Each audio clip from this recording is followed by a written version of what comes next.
وَلَقَدْ يَسَّرْنَا الْقُرْآنَ لِلذِّكْرِ فَهَلْ مِن مُّدَّكِرٍ يا أيها الذين آمنوا ليبلونكم الله بشيء من الصيد تناله أيديكم ورماحكم ليعلم الله من يخافه بالغيب ومن اعتدى بعد ذلك فله عذاب أليم صدق الله العظيم وصدق نبيه الكريم۔ اللہ کے فضل و کرم سے قرآن کریم کی سورہ مائدہ اور 7واں پارہ سورہ مائدہ کی 2 آیات 94 اور 95، ایک آیت مبارکہ میں نے آپ کے سامنے تلاوت کی ہے۔ ارشاد باری تعالی ہے، اے ایمان والو، اللہ تمہیں آزما رہا ہے شکار کی کسی چیز سے جس تک تمہارے ہاتھ اور تیر پہنچتے ہیں، تاکہ وہ جان لے کون ہے جو غیب کے ساتھ جڑنے والا ہے، اور جو زیادتی کرے گا اس کے لیے دردناک عذاب ہے۔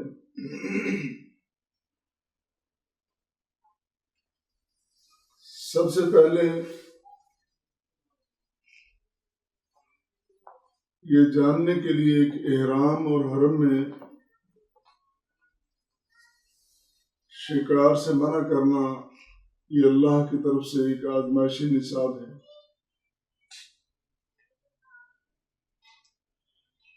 اس سے پہلے ربط کلام وہ اس طرح ہے کہ گزشتہ آیات میں بھی منہیات اور ممنوعات کا ذکر ہو رہا ہے، وہ چیزیں جو حرام کی گئی،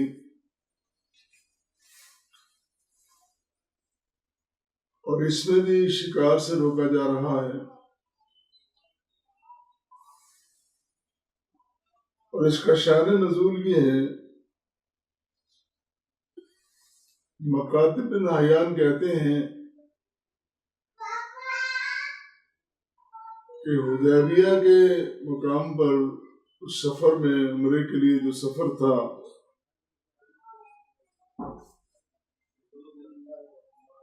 اس میں جنگلی جانور اور شکاری جانور بہت زیادہ تھے، ان کا پڑاؤ بہت تھا اور دسترس میں تھے۔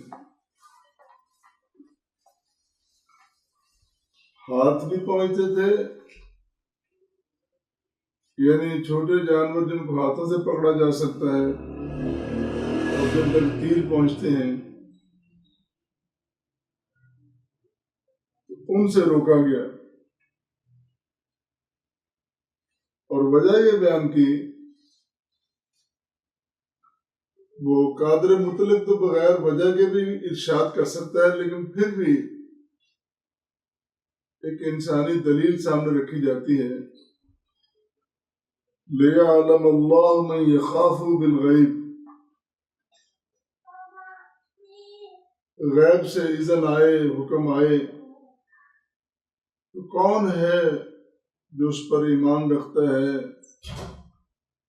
اس کا نتارہ کرنا بھی بڑا ضروری ہے۔ دوسری بات جو ہماری سمجھ میں آ رہی وہ یہ ہے کہ یہ اللہ کا حکم ایک چیز دسترس میں اس سے منع کیا جا رہا ہے، یہ ایک آزمائشی نصاب ہے اللہ کی طرف سے، اور یہ نقطہ خاص کر ان لوگوں کے لیے جو ہر بات پہ کہتے ہیں ہمیں اس سے روکا گیا، اس سے روکا گیا، ہمیں شعور ہی کیوں دیا گیا اگر اس سے ہمیں روکنا تھا اس کو استعمال کرنے سے؟ فلاں فلاں احکام اسلام کے وہ ہماری عقل کے مطابق میچ نہیں کرتے، ہمارا شعور کہتا ہے کہ ان کو ایسے ہونا چاہیے تھا۔ ان کے لیے بنیادی بات یہ ہے، انسان کو زندگی اور حیات بخشی اس قادر مطلق نے، اس خالق حقیقی نے، اور اسی نے ہی زندگی کا نصاب طے کیا۔ ایک طالب علم ہے، اس کا ایک سیمیسٹر ہے 6 مہینے کا، سال کا، یا جتنا بھی اس میں جتنی مدت ہوتی ہے، اس کو ایک سلیبس دیا جاتا ہے، اس سلیبس کی اس نے تیاری کرنی ہے، اور وقت معین مدت مقرر کے بعد اس کا امتحان ہوتا ہے، سوالیہ پرچے آتے ہیں۔ بہترین نظام یہ ہے کہ کوئی کوشچن آؤٹ آف سلیبس نہ ہو، سلیبس کے اندر ہو سارے پرچے، سارے سوالات، اب اس طالب علم کو اس کا جواب دینا پڑے گا۔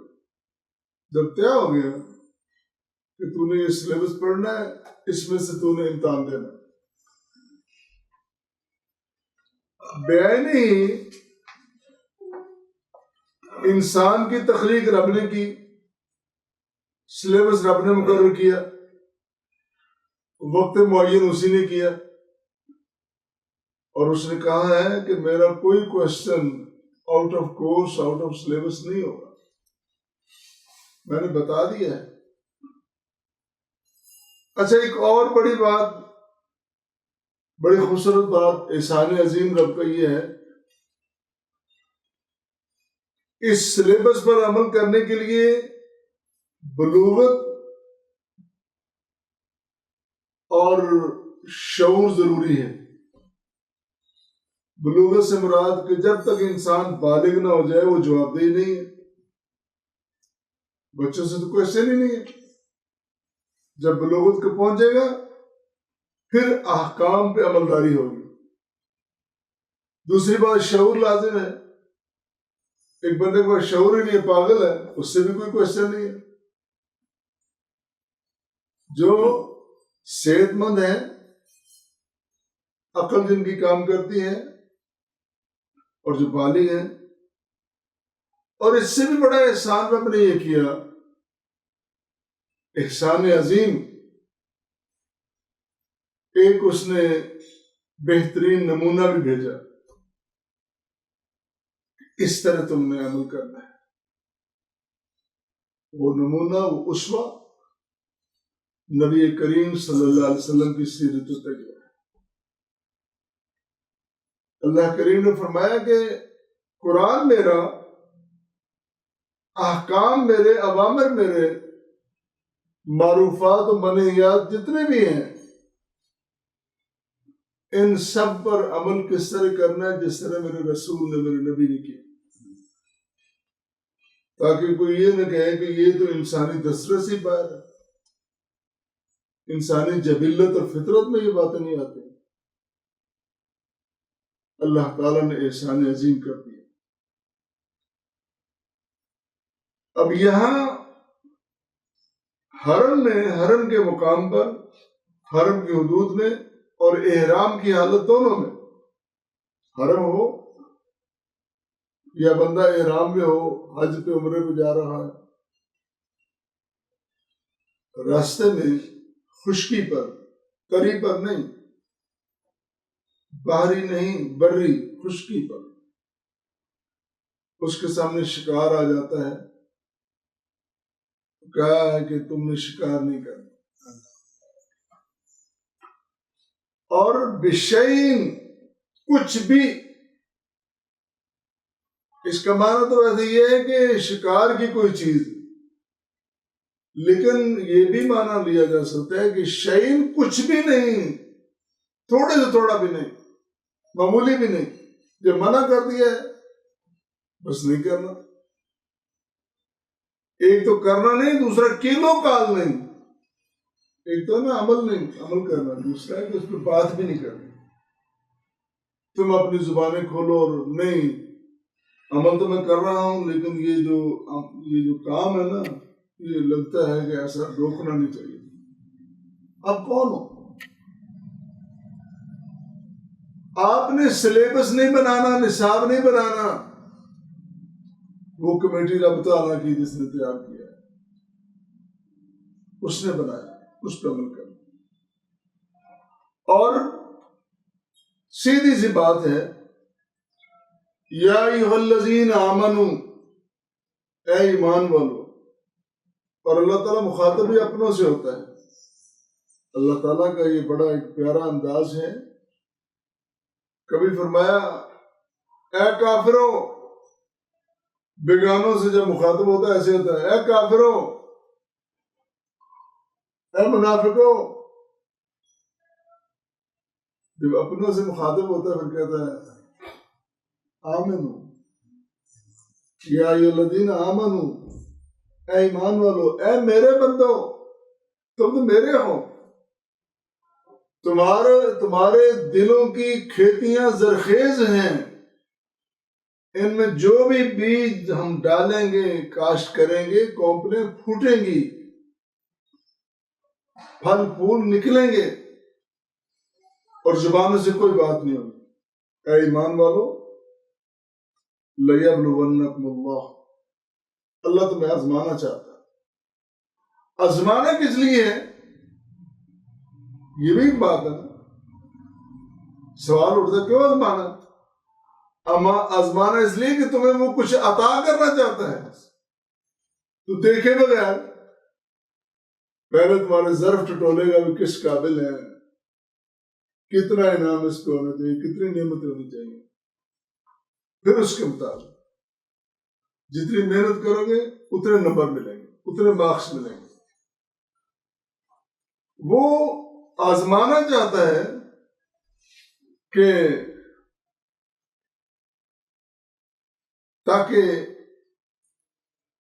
آزمانا کیا ہے، تاکہ لیعلم اللہ، جان لے. اللہ تو جانتا ہے پہلے.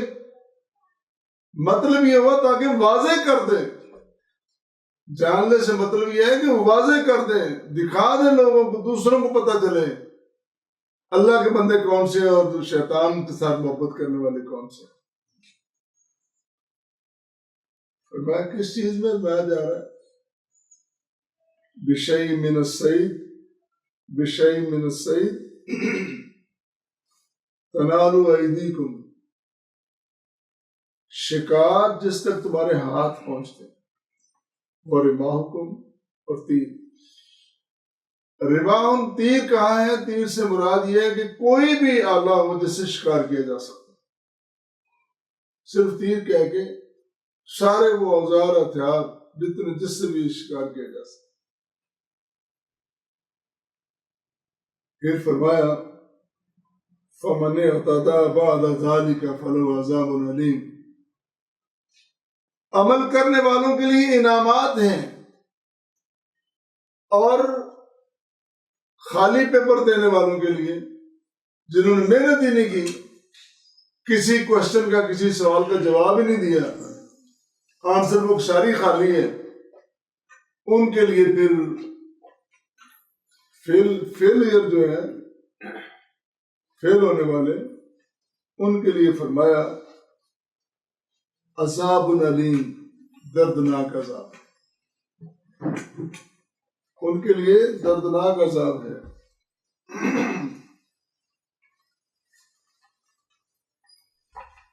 تو یہ بات ایک سمجھ میں آئی، انسان اس کو ایک تو اپنی حد میں رہنا چاہیے، اپنی حیثیت میں، اور پھر اپنی ذمہ داری کو پہچانا چاہیے، میری ذمہ داری کیا ہے. خالق کے بارے میں یہ سوالات اٹھائیں کہ وہ کون ہے، سوال کرنے والا کون ہے، پوچھنے والا کون ہے، مجھے پابندیاں لگانے والا. بھئی وہی تو ہے. تو کیا ہے؟ کہاں سے آیا تو؟ کس نے بنایا تجھے؟ کہاں جائے گا تو؟ کیا تیری بساط، کیا تیری اوقات ہے.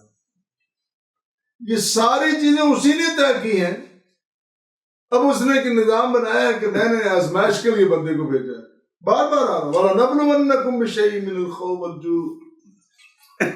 کتنی جگہ قرآن میں اللہ نے بنایا، بار بار وہ کہہ رہا ہے کہ میں آزما رہا ہوں.